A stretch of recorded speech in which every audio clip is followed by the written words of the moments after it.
Hello everyone, my name is Alina and today I'd like to talk about the Nolli map of Rome and how it reveals an architecture of care and civic life.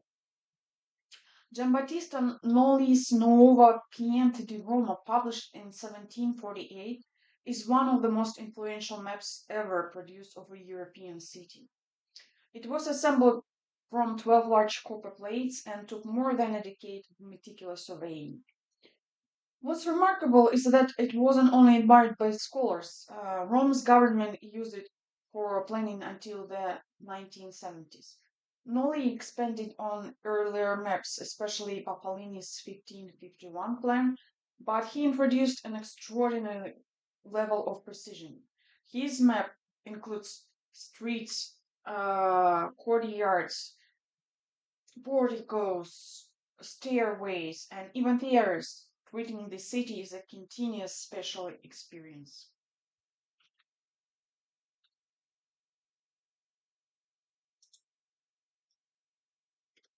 Nolly made a radical representational choice. Instead of simply outlining masses, he represented Rome as a flow of public space.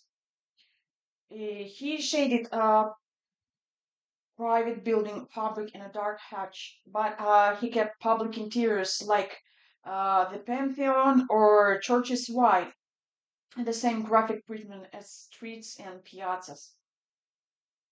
And this raised a key question for me. What does this map tell us about how Romans lived and what they valued? This map shows Nolly's map with layers of buildings, hospices, hospitals, monastery, and convent. The map shows that Rome is a complicated organism, where spiritual power, political control, and everyday life are deeply intertwined. Unlike London or Paris, where public life was moving indoors, Rome still projected its identity through open, accessible public space. Nolly makes visible that institutions of care were woven into the urban fabric. They weren't hidden or peripheral. They shaped the public life of the city. These spaces expressed Rome's civic identity.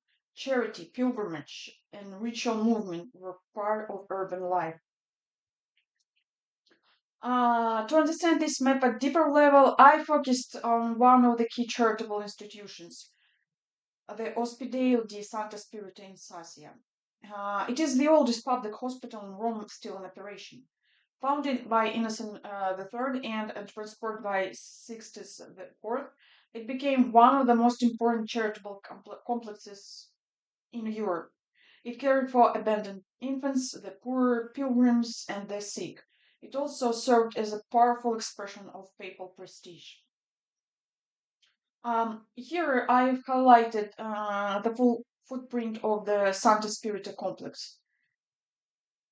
It includes the hospital, the pilgrim hospice, and the church, all tightly woven into the dense neighborhood. This area shows the main entrance from the street. On the map, it appears in white, meaning it was public and accessible. This was crucial for pilgrims.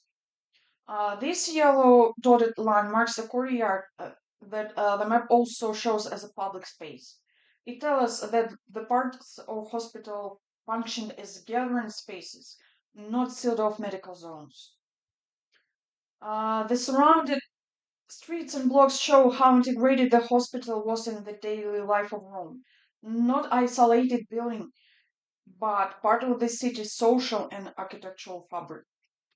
Nearby religious buildings like San Paolo alla Regola emphasize the interconnection between charity and religious institutions.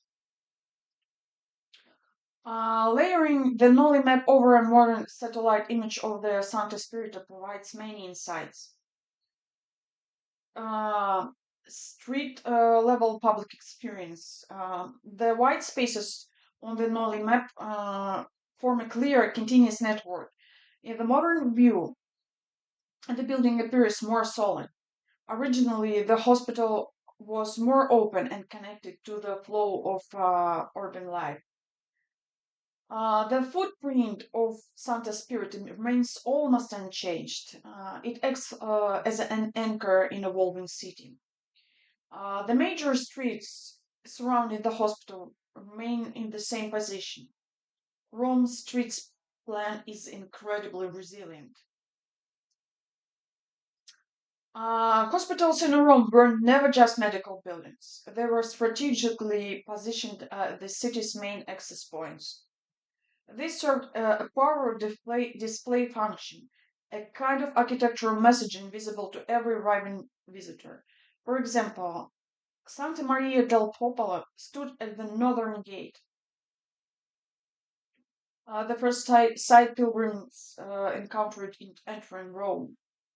Uh, the Trinità del Pellegrini controlled movement between elite neighborhoods and the Jewish ghetto. These places offered care, but also exercised social and territorial control. The Nolli map didn't just document Rome, it shaped how people imagined the city and how they understood urban space. It presents Rome as a city held together by public life and visible charity. This act of world making was moral, political, and symbolic. It celebrated papal Rome for an international audience, reinforcing the city's identity as a Christian capital and cultural monument. Hospitals placed at the gates made charity the first thing visitors saw. In this sense, the architecture of care was also an architecture of power, shaping how Rome wanted the world to see it. Thank you for your attention.